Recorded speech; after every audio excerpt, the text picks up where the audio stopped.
I'm thinking about bringing Joan up here and letting her serve as my short man. She can, no pun intended, she can stand here and answer questions that I ask her or something like that. I asked her about it, and she said she absolutely refused to do it. I thought I would tell you about issues, about what some of the things about what they've meant to me over the years, and what I've done with them, and what they really are.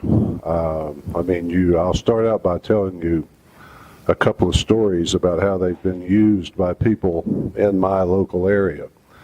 Back in my little hometown of Kingsport, Tennessee, and Johnson City, Tennessee, part of the Tri-Cities, is back in the mountains, but they're nice communities and fairly sizable now. But I went to school with a gentleman to law school who always wanted to be a prosecutor for some reason. He wanted to send guilty people to prison. He considered himself, he wanted to be a representative of the people and protect the people from criminals and so forth. So after law school, we went to law school in Memphis, and I stayed in Memphis, and he went back to East Tennessee to seek his career as a prosecutor. And he got hired into the prosecutor's office in Washington County, which is where Johnson City is. It's where I went to undergraduate school there in East Tennessee. And so he was a deputy district attorney back there, but the district attorney, the actual district attorney, had been in office for 20 years or so. It's an elected job. Then he hires all these deputies. So 20 years, no one ever ran against him. And usually when you have that kind of power, there are problems, as there were with this man. Bad things started appearing in the newspapers about him hiring all these felons and different things like that. And my friend Joe, he wanted to be district attorney more than anything else in the world. That was his life's ambition. But in order to do that, he had to run against his boss, a very powerful man. Now that's the district attorney obviously is not, it's a local position, but it's a very important position in the county because that person gets to decide who gets charged and who doesn't. If you have a shooting that is done by a concealed carry holder, does that person get prosecuted or does he not? Those kinds of things. Well, anyway, Joe decided to just go out and run against his boss, and he didn't have any money. And so my point to doing this is to tell you how he did it without any money. All these newspaper ads, or newspaper articles, and different things that started appearing about the district attorney I was telling you about. The newspaper would print some editorial, or there'd be some story about something he had done, and Joe would take that newspaper article, that story, and have it blown up into a big poster. And beside it, he would put his picture and say, "If elected, I won't do this." And he would put those up all over the county, and it only cost him the cost of printing, reprinting those articles. And sometimes he would say, "If elected, I would have done this," or that sort of thing, And they have a lot of parades back there, festivals and things like that. And during one of the parades, I can't remember, 4th of July or something, he got an antique tractor and a flatbed trailer, and he put one of these gigantic posters up in the back of it, and he stood beside it, and they paraded all over town with this thing, with his picture that, "If elected, I won't do this." Anyway, he won. He spent very little money, and he won. He became district attorney. His life's ambition was realized, and he prosecuted a lot of people for murder.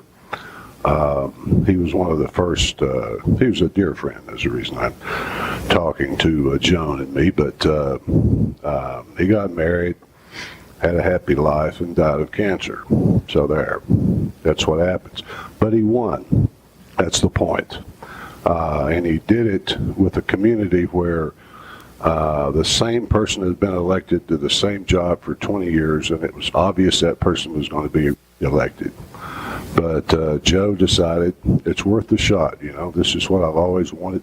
Besides, that guy, he was doing bad things, and Joe was able to expose that. So there's some openings for some issues. Joe would take the issues. The issues created themselves. They were all in the newspaper. Another person that comes from my area happens to be a U.S. Congress person now. Her name is Marsha Blackburn. Some of you may have heard of her.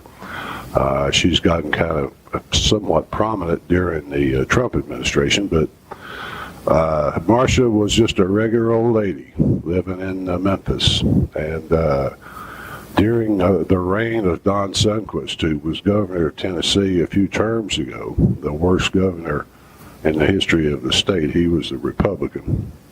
But Don Sundquist decided that Tennessee needed an income tax. It had survived since 1816 without an income tax, but he said, if we don't have one right now, this state's going down. And Marsha decided that was not acceptable. A lot of people were outraged about it, and she got on her horse and rode up to Nashville, and she led the movement herself. She just took it on herself and said, this state's not going to have an income tax over my dead body. And she organized movements around the state. She led a car caravan from Memphis to Nashville, which is 200 miles. And they drove around and around the state capitol for hours, and tied up traffic. And some of the guys would give a hand and throw rocks at the building, and she would have to get out from doing that. But anyway, my point is, she parlayed that one issue into a seat in the United States Congress. And right now, she is, Bob Corker, who said some real nasty things about the President Trump. Bob is retiring. He's not going to run for re-election. So Marsha is trying to get his Senate seat. As we all know, being a U.S. Senator is a far better job than being a U.S. Congressman, thanks to the 17th Amendment. So those are two people who took one issue at a time and parlayed it into the job that they dreamed about their entire life. Now, I've met Marsha a couple of times, but anyway, she's all right. I mean, she's a Republican, and she does what the leadership tells her to do. Right now, she's aligned herself straight down the line with President Trump. In fact, I got a fundraising letter the day before we left, and that letter had a picture of President Trump on the front, and it said, we need Marsha Blackburn in the U.S. Senate. So if you follow the leadership, sometimes it pays off. Now, back to the issues for a second. When I was, I've been a candidate twice, as you know, and both of them for vice president and for president. So I started out on the bottom and moved up. But a lot of things, issues became important to me, and I made a living out of the issues because as people were constantly pointing out to me when I was Chuck Baldwin's running mate, thanks to Chuck, I got that opportunity. And he taught me some things about being a candidate. In some ways, he taught me how to look at various things, how to judge what was morally acceptable and what wasn't. I've told the story many times, but Chuck told me, I asked him, some woman in Missouri had offered us $1 million, which is a lot of money to us.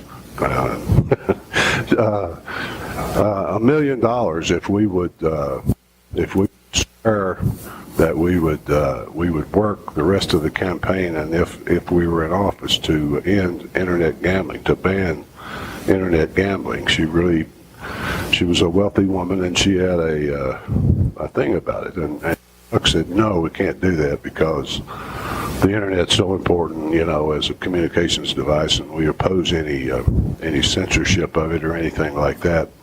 And so I said, well, Chuck, if some casino offered us money, if some casino offered us $1 million, would you take it? And he said, well, sure. The devil's had that money long enough. As this gentleman called in, and he asked me, he said, you say you're from the Constitution Party, and you talk about the Constitution as if it's a good thing. But what the Constitution really is a paper that was signed and agreed to hundreds of years ago by a bunch of white slave owners who, we're still prisoners to it today. It still controls us today. So, that's a tough one to just have thrown at you on television. So I said to him, I said, well, you're right about those men a couple hundred years ago that wrote this document. You're right that they were white. You're right that most of them were slave owners. I don't think all of them, but maybe they were. I don't know. But what the Constitution really is the rule of law. See, you think right now, because a person of your choosing that you would vote for, that you probably did vote for, is in office, you think that the majority should rule. You think that if we didn't have this document that enslaves us, that people keep pointing back to, saying, no, you can't do this because this document says you can't. You think that's a bad thing because you feel like you have the majority. It hasn't been that long since you didn't feel that way, has it? There was a very short time ago when you did not have the majority. What if a new person came in and all of a sudden you didn't have the majority anymore?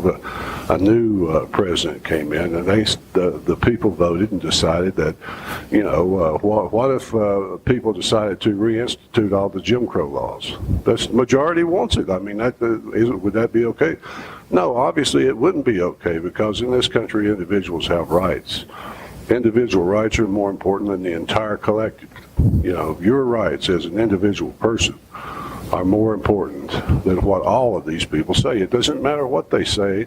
You have rights under the Constitution that can't be violated, whether the majority wants them violated or not. So to sum up, the Constitution is a document that protects us from government. It's not something that causes the government angst when it tries to help us. It's something that protects us from the government and the government force. Government is force. Well, anyway, no one knows what the rule of law is, why the rule of law is important. So I developed, in my quest to understand the issues, I developed an explanation that I could tell people briefly, more briefly than I'm telling you today, because most interviews and so forth are just sound bites. It's not a debate. They just ask you a question, you answer, move on to something else. But sometimes you're on a radio show or something, and it's a lot more in-depth than that. The radio host, which we can get to in a second, but back to the rule of law, I developed a way of explaining it to people by saying, the rule of law is simply, as it evolved out of the Magna Carta into the Constitution, it is a rule that says everyone is subject to the same law, from the President of the United States to the homeless veteran that sleeps in your park. All are subject to the same law. That is the rule of law. That was the old common law rule, and it still is today if it's enforced. Unfortunately, the rule of law is broken. We can see that quite clearly. The law doesn't apply equally to everybody today, not at all. I mean, there's laws for them and there's laws for us. And sometimes they choose to prosecute each other if it's to their political advantage, but most of the time they don't. That's what needs to be restored in the rule of law. Bad things happen when the rule is broken. Well, where was I a second ago? I was going to talk about something else, but all of a sudden I lost my train of thought and can't remember what it was. I usually ask Joan when she says that, but we are? Yes, that's right, we are. we should be anyway, subject to the same law. The law that says that if you do this, this is a crime, and you'll be prosecuted, whether it's one of us or whether it's someone in government in Washington and the administration, or in the people who would like to be in the administration, instead of being used as a weapon. That is the rule of law. Some other issues that I have confronted over the years that you might want to think about. Let's say that you're not running for president. Let's say that you're running for the school board in your local area, which I used to try to get Joan to do back when we had a daughter in our school system. I said, you should run for the school board. She said, nope, no how, no way will I be a candidate. Anyway, if you were running for the school board today, what would be the issue that you would be most concerned about? What do you think would be the most important issue to any school board member? Yeah, absolutely. Down in Parkland, Florida, that person that killed 17 kids, 17 people, I think a couple of them weren't kids, but that school had 3,000 people in it, 3,000 students.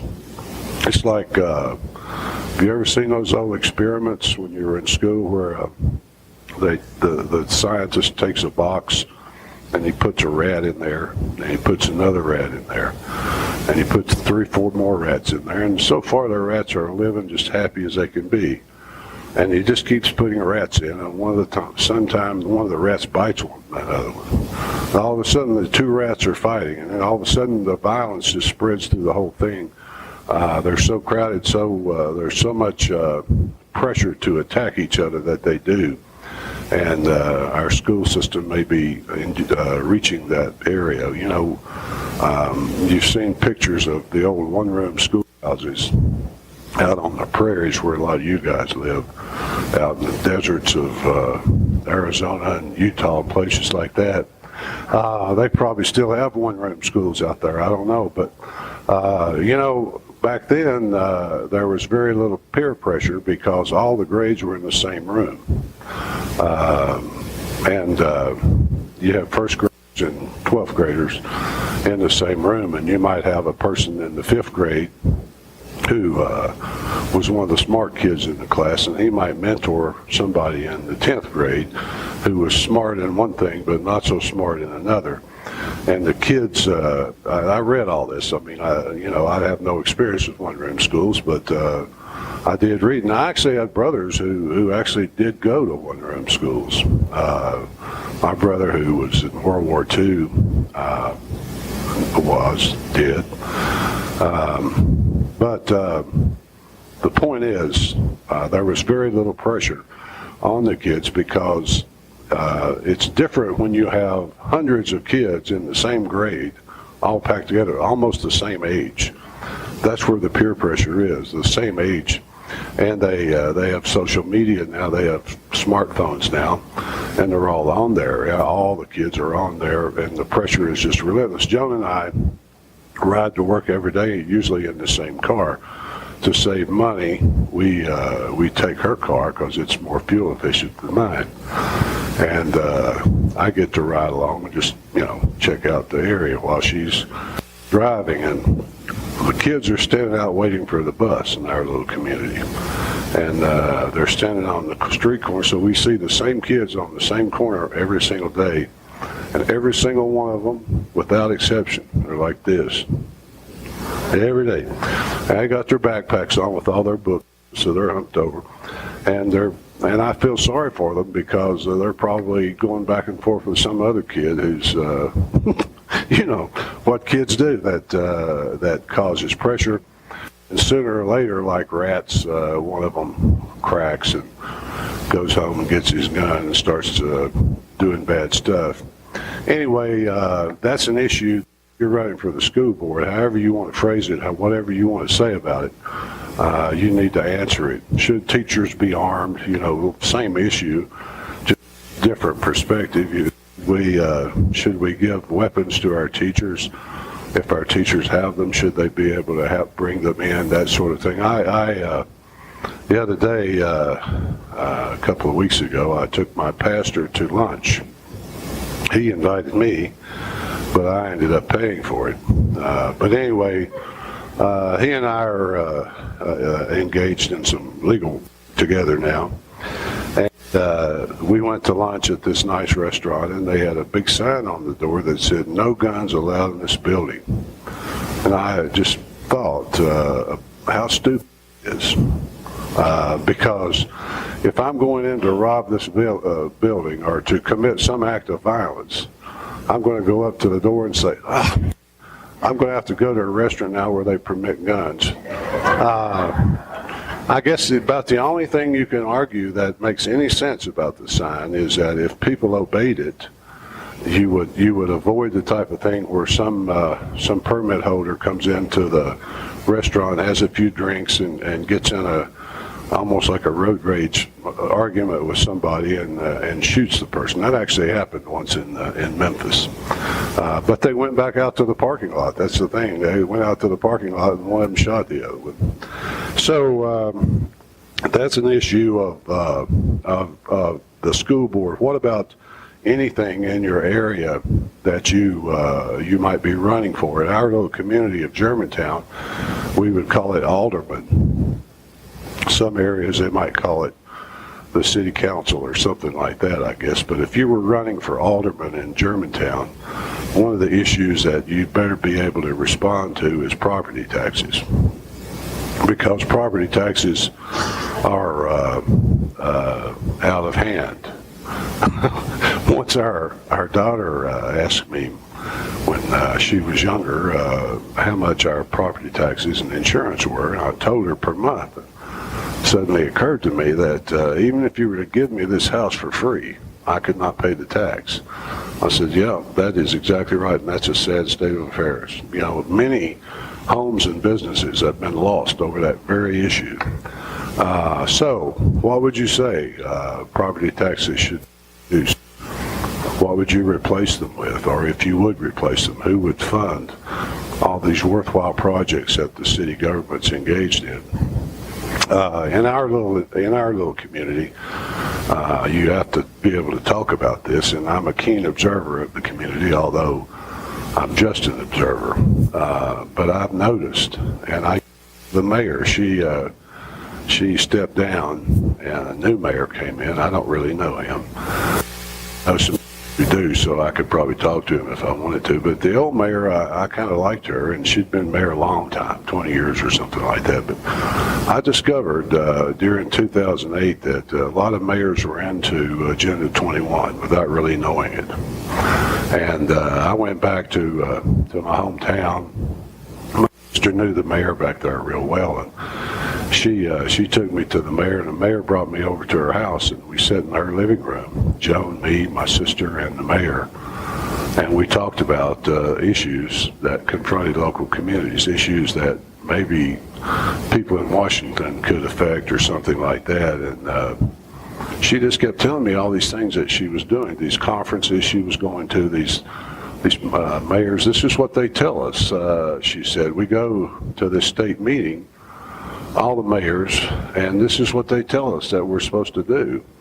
And it's like straight out of Agenda 21. I thought, you ever wonder about what that is? You ever think, well, I'm not going to do that? Well, no, you don't ever do that. You don't say, I'm not going to do it. This is just what they tell us to do. That's the leadership. Same thing happens in Congress. I talked to a sitting congressman. It hasn't been that long, and I said to him, why do you say one thing and do another? Why do you talk one way and you vote something different? In Congress now, it's quite easy to determine the issues. All you got to do is go on Google and pull up Congressman Smith's voting record, and it'll spit right out. Anyway, I did that, so I had his record, and I said, why do you say this and then do this? And he said, well, it's the leadership. This is what they want. You do what they want. If you don't do what they want, you'll end up back out on the street looking for a job, or you won't ever advance. You'll be like Ron Paul. You'll stay in Congress forever, but never chair anything. But I said, at least you'd have your integrity. He said, yeah, well, that's something, I guess. But anyway, it's the leadership, even on a mayoral level. It's the leadership in our community. Joan and I, as I was telling you, we live in Germantown, which is just a paradise type of community there in the bean fields of West Tennessee. You have to see it to believe it. It really is. But it's the same thing. Mayor Goldsworthy, she was big into Agenda 21. She painted all these things on the street, these green lines that point you in the direction you're supposed to go. They build a new school. They voted the money to build this new school. There's no way to get to it. You cannot get to that school on foot because it's a busy highway on both sides. I mean, you kids can't walk along that street. So even people who live just a short distance from the school will have to be driven or picked up from a bus.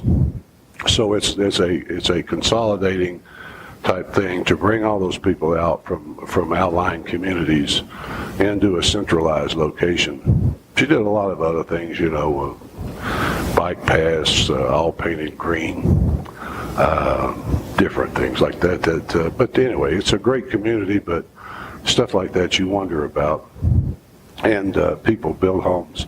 Everywhere there's a tree, there'll soon be a home or some business or something. But that's just my extra grant. So that's property taxes. What do you think should be done about taxes? Tax was a big issue for me in 2016. Everywhere I went, people would ask me about my tax plan. And you've heard the hot mic comments, when you think the mic's off, but it's still on and you're talking.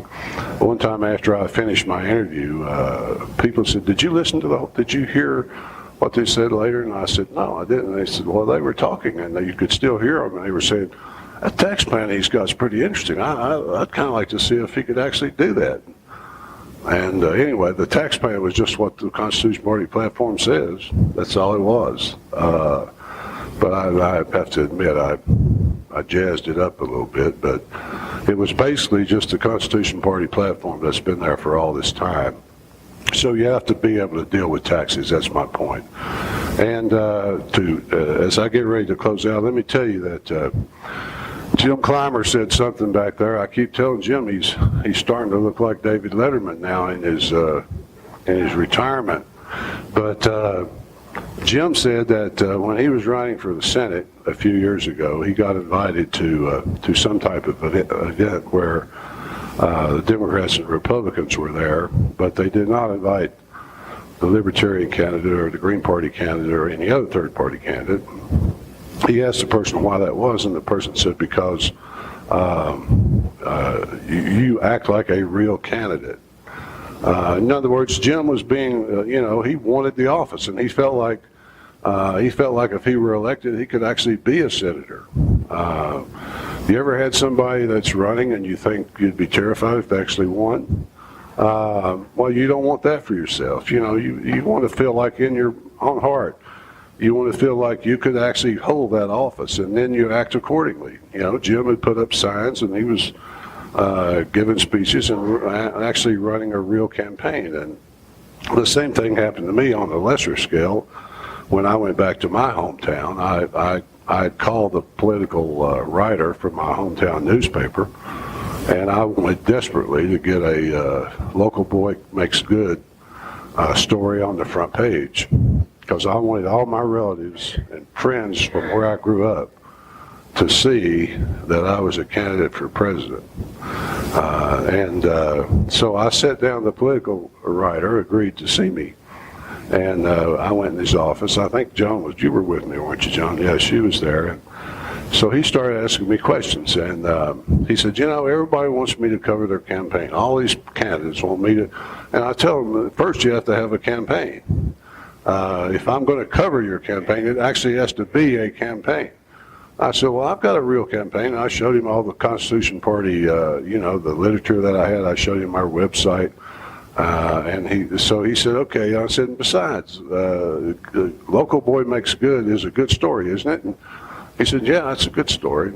So he asked me about the issues, what issues I stood for, what the Constitution Party was, what what his most important issues were, and I told him about, pro-life, the basic 7 things that are on the website, and when they printed the article, it was right on the front page with a big picture and a big section with those 7 things, right on it, a big whole, like a half-page story on the front page. I was so excited about it because, no one back there actually believed the story. My brother, who is dead now, but was a Korean War Marine, he died at age 85. He told me that is the first time he voted since Korea. He registered to vote so he could vote for me.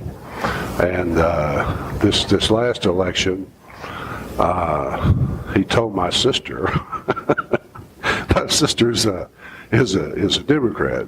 He told my sister, he said, "I'm sure glad Darrell's running for president." She said, "Well, why?" He said, "Because that means you can't vote for Hillary Clinton." Anyway, folks, you have to pick out your own issues, your own favorite ones, but some have to be, they have to be talked about. And you can, as Jim said today, you can be a real candidate by understanding the issues and talking about them with people, not being afraid of them, and showing that you have an answer that perhaps other people don't have. All right? Thank you very much.